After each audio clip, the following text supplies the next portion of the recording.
What's up, guys and gals? Welcome back to the Nerd Castle. Today in the world of indie games, we're gonna this one came out of nowhere and kind of surprised me. I had no idea this was even still being worked on, or that it even existed. This is a game from way back when I was a baby YouTuber. When I was first starting, I think when this game came out, I probably had like 5,000 subscribers. Maybe. I don't know, but this game is called Forsaken Isle, and for the last long bit of time, I thought that the game was completely and totally abandoned. I thought that it was kind of one of those things where something didn't work out in the development process, they ran out of money. I never really knew what the story was with the game, but I knew that it hadn't been updated in a while, and like the store page was out of date and didn't have up-to-date art, and kind of had like blank spots on it where Steam had added new features to make your storefront more lively. Like those places have been left blank, and so it was kind of one of those strange titles where when about a month ago, 2 months ago, I saw it popped up with a major 2.0 overhaul update, I said to myself, let's wait for a little while. Let's wait and see.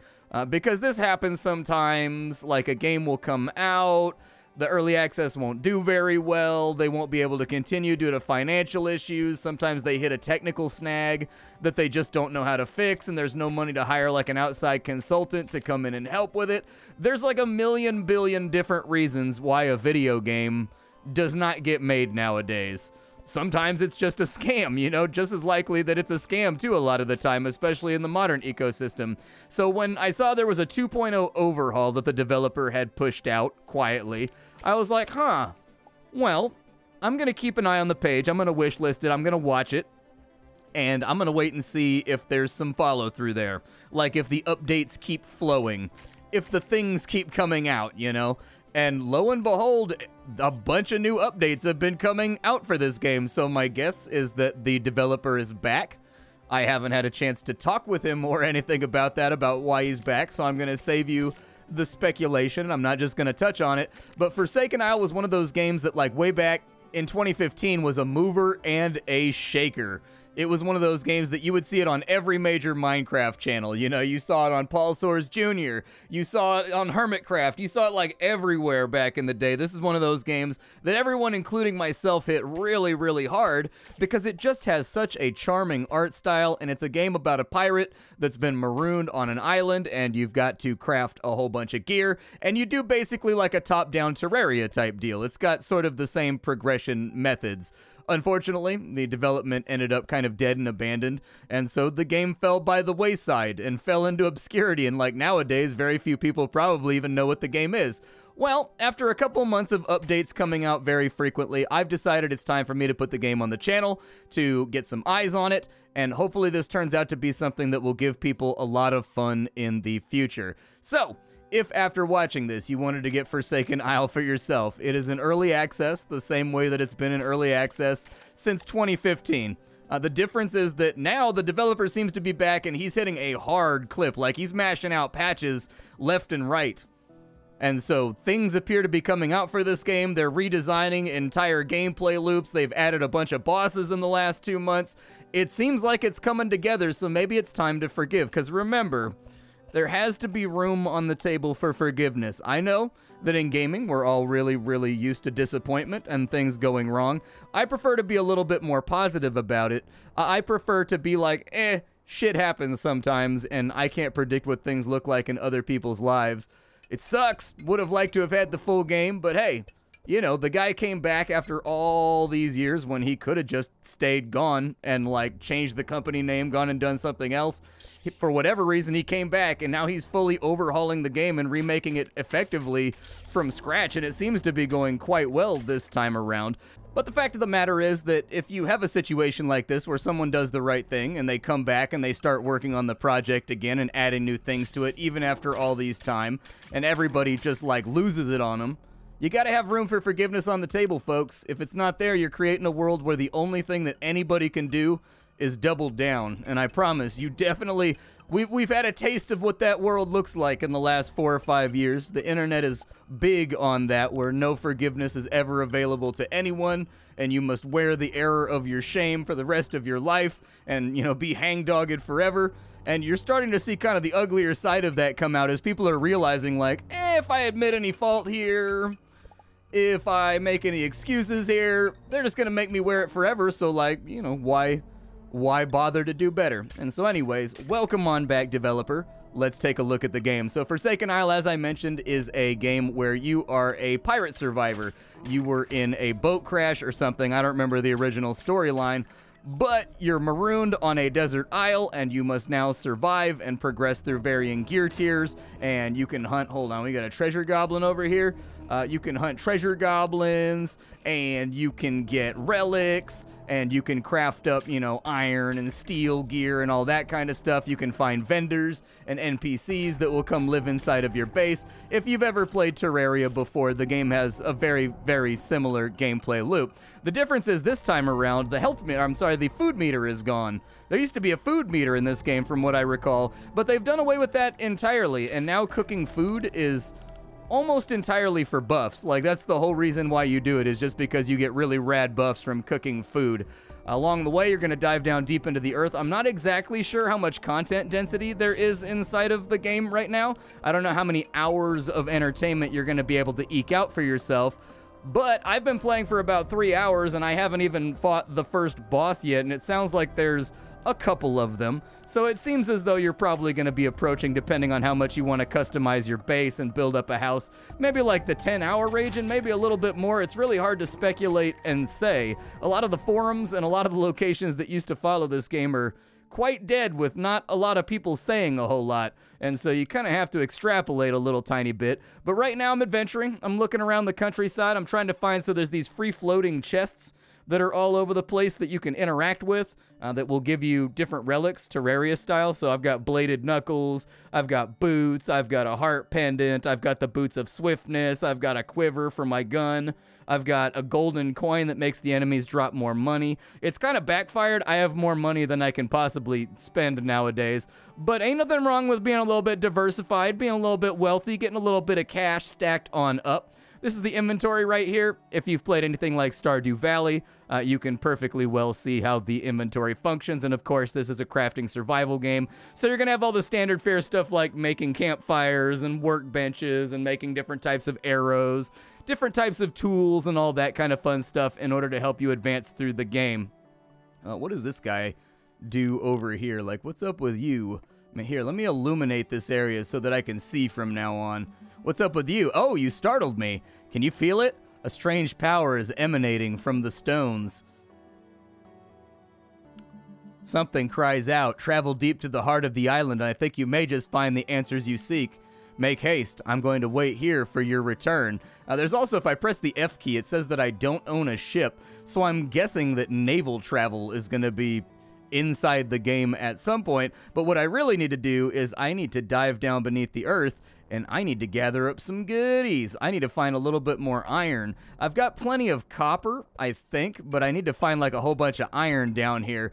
The interaction with the game, it's a little bit, so the selectivity I think could be a little bit better. The game definitely wants you to be cursored over the thing that you're individually trying to attack. So if you've ever played something like Link's Awakening, a very popular Zelda game on the Game Boy, or you've ever played Link to the Past, when Link swings, his sword is an AoE that, like it or not, hits everything around him.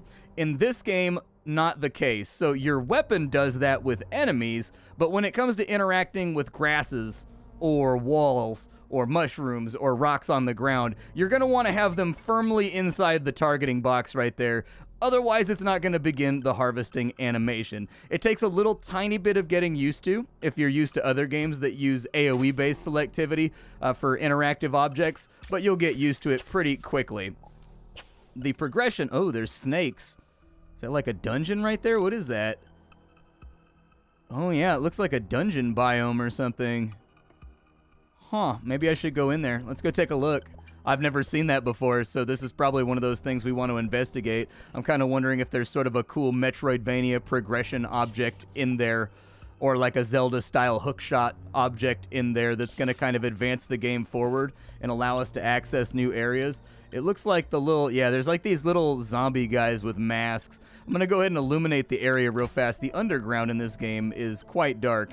It takes some getting used to, and so I had to learn the hard way, like, hey man, just carry around a bunch of torches with you. Some games you can get away with just ignoring the torch mechanic. This is not one of those games. Oh, there's little plates on the ground that have skulls on them. I was wondering what was hitting me. Like, I saw the darts flying from the ceiling, but I was trying to figure out what exactly the trigger method was that was making that happen, and it looks like it's the little skull pads on the ground.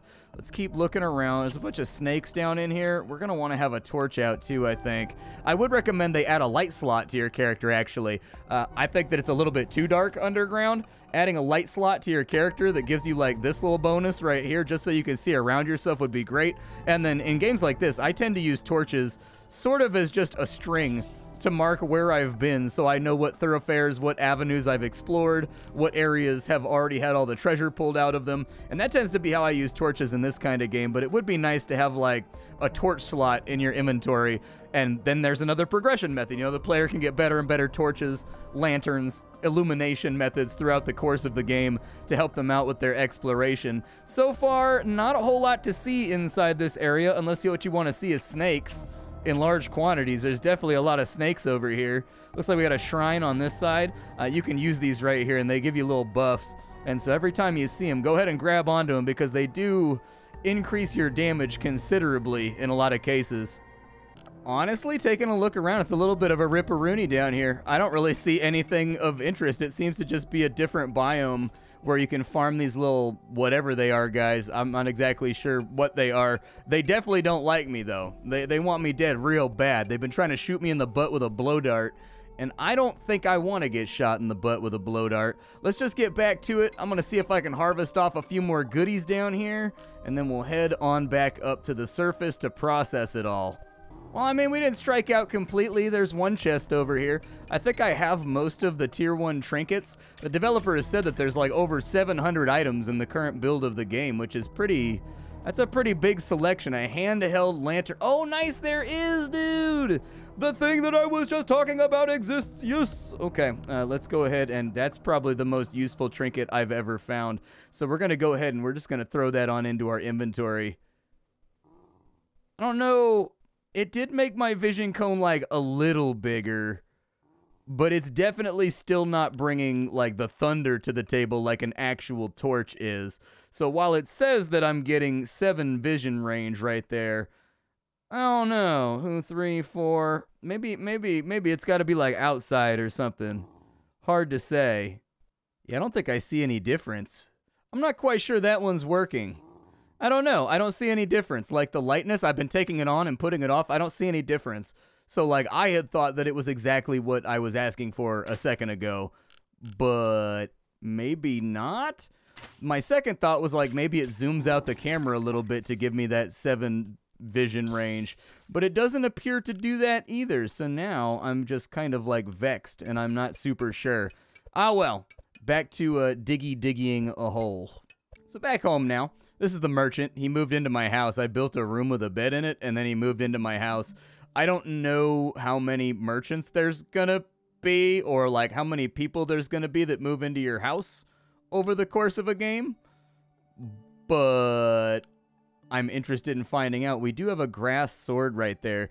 It doesn't hit as hard as the rusty harpoon does, but it is a higher quality, so it might be worth fiddling with. I also need to plant these heart blossoms. These are like rare, and they only show up in chests. So I'm guessing... Oh, cool, dude. It shoots little bullets. Oh, that's sick, dude. All right, I'll take that. I don't know if that's ready yet. That's my other heart bloom right there, but I don't know if it's quite there yet. I don't know if I should harvest it or not. These are really expensive. Like, they're definitely not cheap.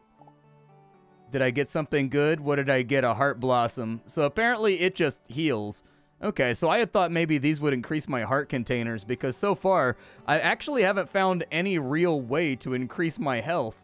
I've equipped an armor set, so I've got iron armor on right now, but that only raised my HP by like 10 or 20, so it didn't even give me another heart container. So I'm not super sure on that front how I increase my HP then. One thing I do know for certain is that I have...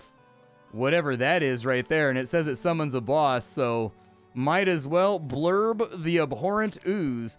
They're probably going to want to have a little bit better of sort of like an earth-shaking transitional animation right there that summons it down on into the map to make it a little bit more of like a cinematic experience. Or, you know, it's a boss fight. You want to hear like the boss music. You want to hear the earth rumble. You want to see the little text on screen that says the sky is slithering. You know, and then he hops in from off screen. He does like a roar animation while you're stuck in the cutscene, and then you start fighting. Definitely going to want to get something like that on in right there just to bring the game up to the modern standards that other games of these Terraria types are at.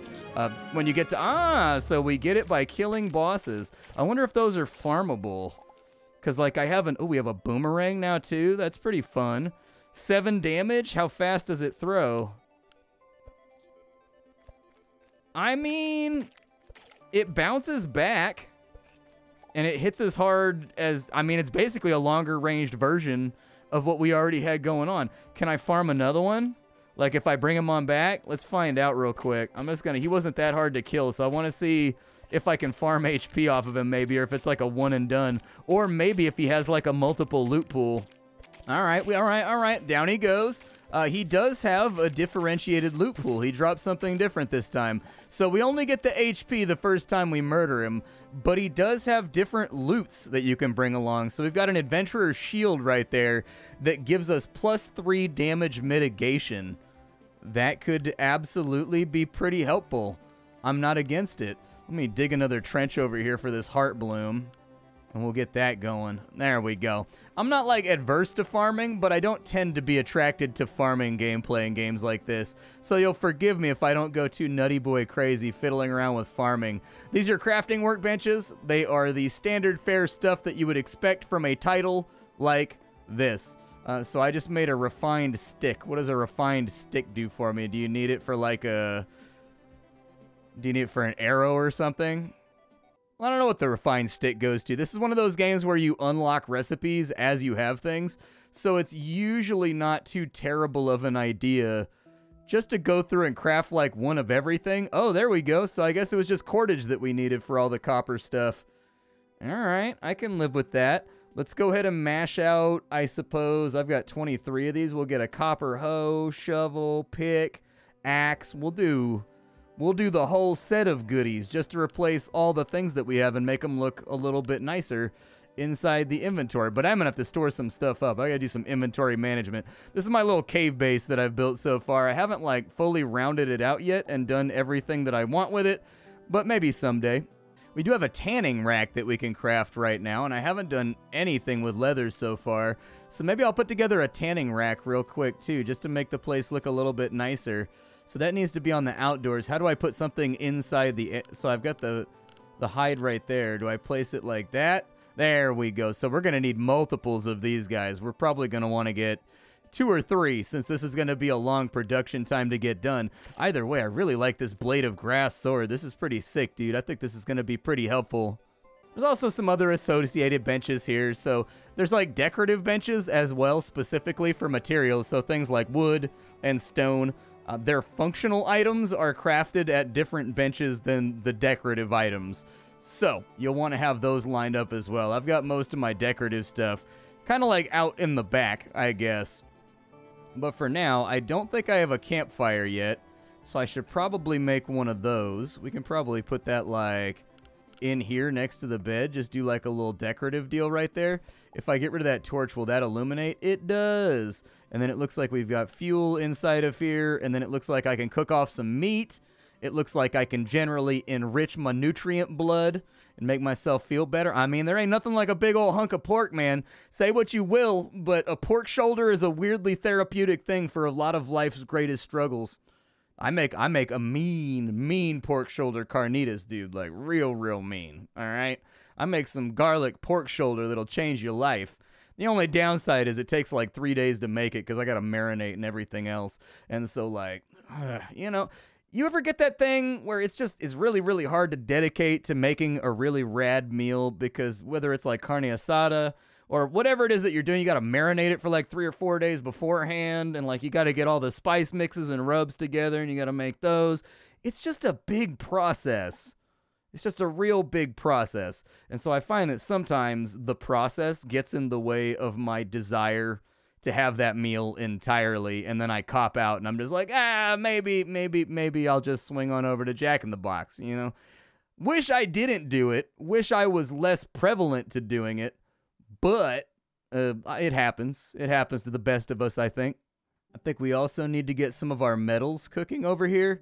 I probably don't need this much stuff anymore, but I do need to figure out the path to the next tier. I don't know where that starts at. I've gone down underground 2 or 3 layers now, and I haven't found any new metals down there, but I did run into enemies that were definitely too strong for me and were smoking me outright. And so, like, I know that they're down there somewhere. There's got to be that next adamantine or mithril or whatever comes after, you know, iron. I don't know. Maybe I can make steel inside of here. Maybe if I take an iron ingot and I plug it back into there, maybe it'll turn into steel. It's kind of difficult to say. Who knows? Ooh, it stacks up above 100. I like that. A feature I really like here, too, is the ammo bag. This is a really great feature. I wish more of these crafting survival sandboxes had that, because having to carry around like 10 different types of arrows for different elemental affinity enemies, and they're just clogging up your inventory in here, dude. So much nicer just to have a dedicated bag for it. So I hope we see that in more games. There is a downside here, though. There is a downside. Don't you worry. I've got a downside for you. This is a game where you cannot craft out of the chests inside of your base. I know, heartbreaker. Heartbreaker. This is one of the #1 features I look for in games like this, is once I throw everything into a chest, you should just be able to craft on benches without ever interacting with that chest ever again. But then again, I despise inventory management. I can't stand it. I hate it. I don't like it. I'd rather not do it. The main progression method in this game is keys, if you were wondering. So you go down underground, and on the first layer, there's going to be copper. And then when you go down to like a second layer, there's going to be iron. The door that's in between those layers, you need to have keys on you at all times in order to get through those doors. They close and relock when you go through them. I'm not sure what the ultimate intended mechanic is there. I couldn't tell you. It seems like that's intentional, though. So there's got to be something in mind for that mechanic, because I can't say that I think I've ever seen a game where you go down to the next floor down and the door locks behind you, and when you get out of the dungeon, you've got to, like, get another key to unlock the same door that you unlocked.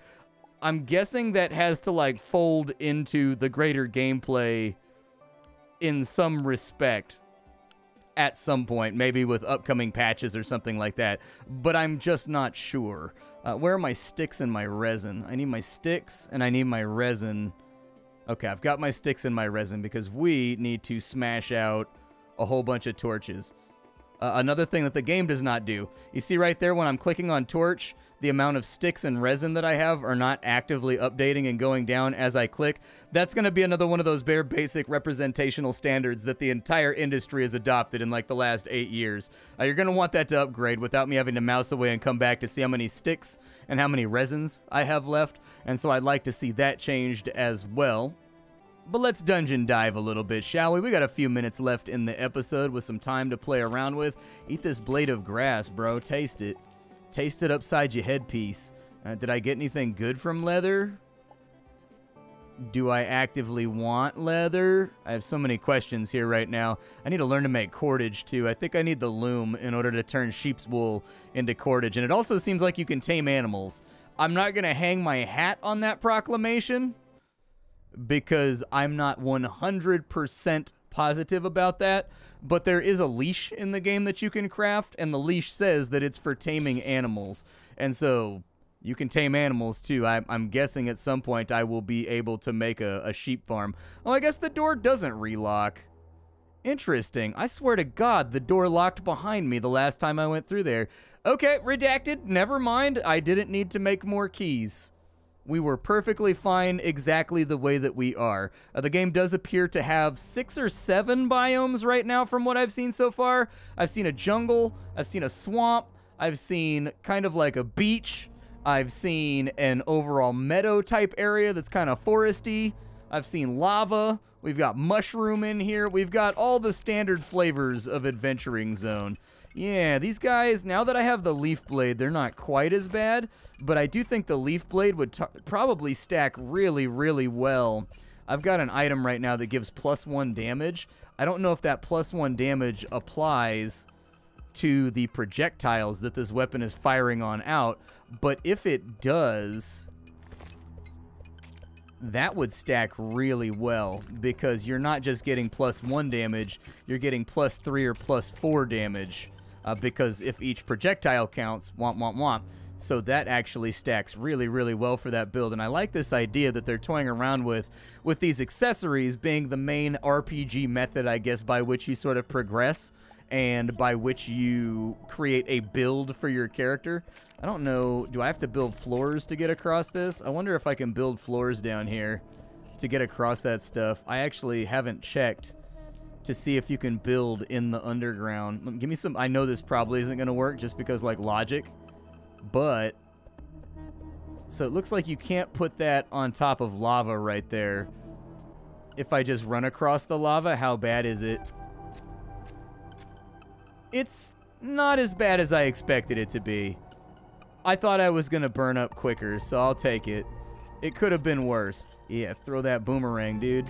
Yup, throw that thing. Oh, there's so many of them down here. Okay, yeah. Fearing for my safety a little bit. Very much liking the enemy density, though. I think we are going to have to need the addition of some sound effects for the little critters, like when they're attacking and when their bullets are hitting the ground right there. Definitely affects the quality feel of the fight, but they do have the impact dialed in, and they do have the hitboxes dialed in, and that's the hard part. So I guess at this point, it's just kind of like getting all the sound effects and the little roars and like the little like rawr before he does like a little attack or whatever into the game, so that it feels a little bit better. What do we have going on down here? So this just loops back around. Okay. Well, yeah, I'm excited to see this game come back. This was one of those games that a long time ago, I had just sort of like written off. I thought it was just one of those projects that didn't complete for this reason or that reason. And, you know, there was no reason to keep checking in on it. Imagine my surprise when I was going through my recently updated list and I thought to myself, wait a minute, I know that game. Where do I know that game from? And it was one of the games that came out during my early career that ultimately ended up kind of dead and abandoned. But now the developer's back and working on it, and he's been shoveling out patches. Shoveling makes it sound negative. I'm not going to say shoveling. He's been serving up patches left and right since the beginning of like November, the end of October. It feels like every week or two he's dropping something that's like fixing a ton of bugs and adding a couple more items and like adding another boss or adding another biome. And so give it a look. If you already have it inside your inventory, don't let it go to waste. He's back. He's working on it. If you've never seen the game before, the price is like $8 for a solid top-down nuclear throne Terraria-like combo, I guess. It's got a really charming art style. Oh, I died. It's got a really charming art style by comparison to a lot of other things in the space, too, which I think is really going to play to its advantage. But my name is Splattercat. I sift through the pile to find what's worthwhile in the world of indie games every single day, so you don't have to. Today up on the chopping block for the first time in a long time, we're checking in on Forsaken Isle, a game that for half a decade has just lain silent and has now reawakened. So, developer, welcome back. Thank you for coming back. God, that took a lot of guts. I imagine there was probably a lot of trepidation there, like, are people gonna, like, crucify me after I disappeared for so long and now I'm back? But, like, I think it was the right thing to do. A lot of developers don't do that. They just peace out and you never see another update again. And so, welcome back, and I'm looking forward to your future updates. Your game always had a very signature charm to it that I think it was destined to do big things. I'll see y'all later. Thanks for hanging out, and that's about it.